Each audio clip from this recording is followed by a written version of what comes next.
मोदी जी अगर फिल्म देखी होते तो यही कहते। जनता को आप मूर्ख समझना बंद कर दीजिए। तो हेलो नमस्ते दोस्तों, आज का रिव्यू शुरू करने से पहले मैं 3-4 चीजें आपको बताना चाहूंगा। अगर सबसे पहले जिसका कोई मतलब नहीं था क्रिकेट से, मगर वो भी अगर किसी क्रिकेटर का नाम जानता था तो वो थे कपिल देव, वो हैं कपिल देव। और अगर जिसका फिल्मों से कोई सरोकार नहीं था, लेकिन अगर कोई किसी डायरेक्टर का नाम जानता था तो वो थे सुभाष घई साहब, और वो हैं सुभाष घई साहब। अभी तो लोग सब जानने लगे हैं। जब कोई फिल्मों से किसी का कोई सरोकार नहीं था, मगर फिर भी किसी सुपरस्टार का नाम अगर कोई जानता था तो वो थे अमिताभ बच्चन साहब, क्योंकि जब वो आए पूरा एरा ही पलट गया। उनका नाम बच्चा बच्चा उस समय आज भी हमेशा जानता था और जानता रहेगा। इसलिए बता रहा हूं कि जो बैनर अभी हम लोग बता देते हैं कि ये मैडॉक फिल्म्स की है, ये फिल्म इसकी है, ये उसकी है, लेकिन अगर किसी बैनर को एक लेमैन यानी जिसका फिल्मों से कोई मतलब नहीं था, कभी फिल्म देखता भी नहीं था, शायद ही कभी पूरे जीवन काल में एक फिल्म देखा हो, फिर भी अगर वो कोई बैनर जानता है या जानता था तो वो यशराज बैनर था। और जब यशराज बैनर से ऐसी फिल्म आती है ना तो फिर बड़ा अजीब सा लग जाता है। जैसे अभी सैयारा आई, रीमेक है, कोई कह रहा है रीमेक नहीं है, तो हम इसे रीमेक नहीं भी मानते हैं तो भी एक बहुत बढ़िया काम करी, जिससे कि नए आने वाले बच्चों के लिए, नए आने वाले एक्टर एक्ट्रेस के लिए एक दरवाजा खुला।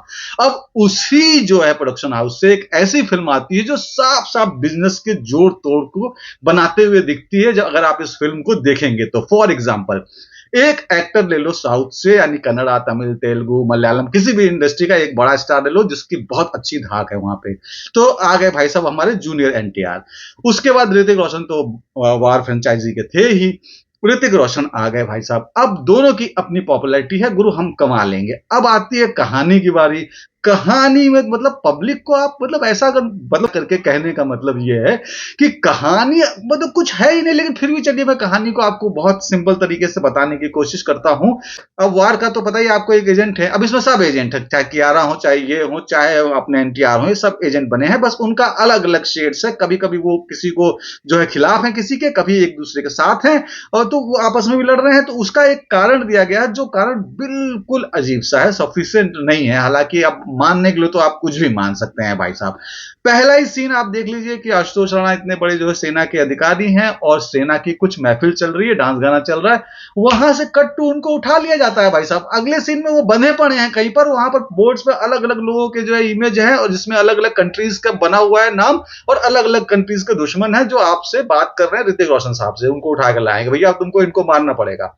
अब इतनी बेवकूफी भरी बात है कि देशभक्ति साबित करने के लिए India first, India first, India first आप 50 बार भी बोल दो, लेकिन जो पर्दे पे चल रहा है अगर वो इमोशन नहीं पैदा कर पा रहा है तो भाई साहब इंडिया फर्स्ट बोलो चाहे कुछ बोलो, वो इमोशन नहीं होगा। वो कह रहे हैं मुझे मार दो भाई साहब, मुझे मार दो, तो देश से पहले कुछ नहीं है वो। मतलब कि इसलिए कहते हैं आशुतोष राणा मुझे मार दो कि मुझे मार के तुम इस गैंग में घुस जाओ, जो वो चाहते हैं वो कर दो, और फिर इनका सारा राज तुम जान जाओगे, फिर इनकी मैया बहनिया करके आराम से गुरु वार टू तकदीन तकदीन नाच के निकल जाना। और आते हैं अब तीसरे आकर्षण पे कि यार आडवाणी की बंदपाव दिखाए गए हैं छोटे छोटे। अब भाई साहब ये सारी चीजें जो है ना, इतना मिला करके बिकनी पहना कर, ये सारी चीजें कुछ है ही नहीं। अगर आप किसी को रॉ एजेंट बना दो एक लड़की को, तो उसको एक पावरफुल कैरेक्टर दो ना, जैसे दीपिका का था।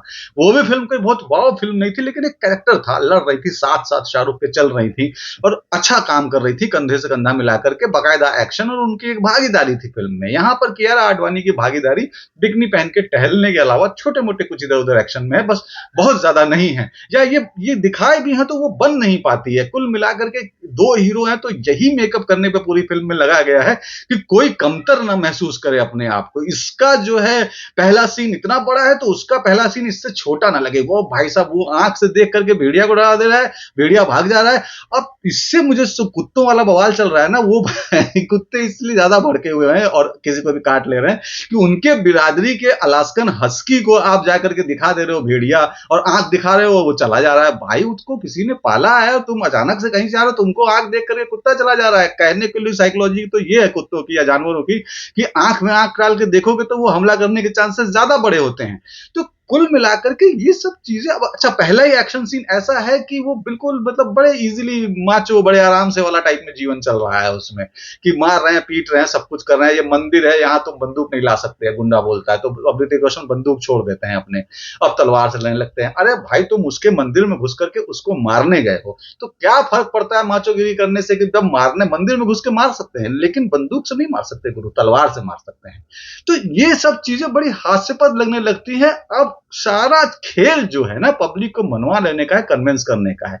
अब आप कन्विंस ही नहीं कर रहे हो। कई बार ऐसा हुआ, एक फिल्म में एक बार इंटरवल में निकलो तो लगता है कि जल्दी पहुंचो, कहीं पॉपकॉर्न के चक्कर में फिल्म ना शुरू हो जाए। लेकिन यहां पर यह था कि शुरू होने दो भाई, हम घूम फिर के 10 मिनट बाद भी वहीं पहुंचेंगे, वहीं बदला, वही सारी चीजें होंगी। अब बस गुस्सा इसलिए है कि इतने बड़े बड़े स्टार्स जो है ना, जब वो बर्बाद हो जाते हैं केवल एक कहानी की वजह से, तो इस बात को पूरी इंडस्ट्री समझे कि भाई कहानी जो है ना बाप होता है। अब ये डायलॉग जो है ना, ग्रोवर साहब ने कमाल का दिखाया वाकई में। मतलब सिंपल सी बात है, लेकिन कमाल है कि कहानी जो है ना भाई बाप होता है। लोग घूम रहे हैं, अच्छी अच्छी स्क्रिप्ट लेके घूम रहे हैं, मिलिए उनसे, मिलिए भाई, किसी को बैठा दीजिए। आप लोग बड़े लोग हैं, एक चिंटू पाल लीजिए, हमारे ऐसा किराए पर रख लीजिए भाई, उनको वो उसका यही काम है, दिन भर में 4 कहानियां सुनना। बहुत सारी कहानी है, कहानी पे फोकस करिए, रीमेक से उबरिए, और खुद सब कुछ मत बनिए कि नहीं मैं अपनी ही कहानी लिख करके करूंगा। उद्धार कीजिए, इंडस्ट्री को बहुत जरूरत है। और ऋतिक रोशन अगर इसी तरीके एक आध फिल्म और कर लिए तो कोई क्रिश के अलावा उनको कोई उबार नहीं सकता। क्रिश ही उनको टेकअप करेगा भाई साहब, उड़ उड़ के। तो यही था, बहुत ज्यादा डिटेल में जाएंगे नहीं इसमें, यही सारी चीजें चल रही हैं। आप मेरे फ्रस्ट्रेशन से समझ ही गए होंगे। एक दिन में 2 बुरी फिल्में देखने को मिलती है तो फिर बड़ी दिक्कत हो जाती है। लेकिन हाँ, अगर इन दोनों बुरी फिल्मों में से आपको किसी एक को चुनना पड़े तो कूली जो है इससे फार ही था गुरु। इसका रिव्यू इस हफ्ते आराम कीजिए, आजादी मनाइए, कोई पुरानी फिल्में देख लीजिए, इन सबको माफ कर दीजिए। लेकिन अगर आपने मेरे इस रिव्यू को माफ न करके पूरा पूरा देख डाला है तो चुम्मा, बड़े प्यारे इंसान हैं आप।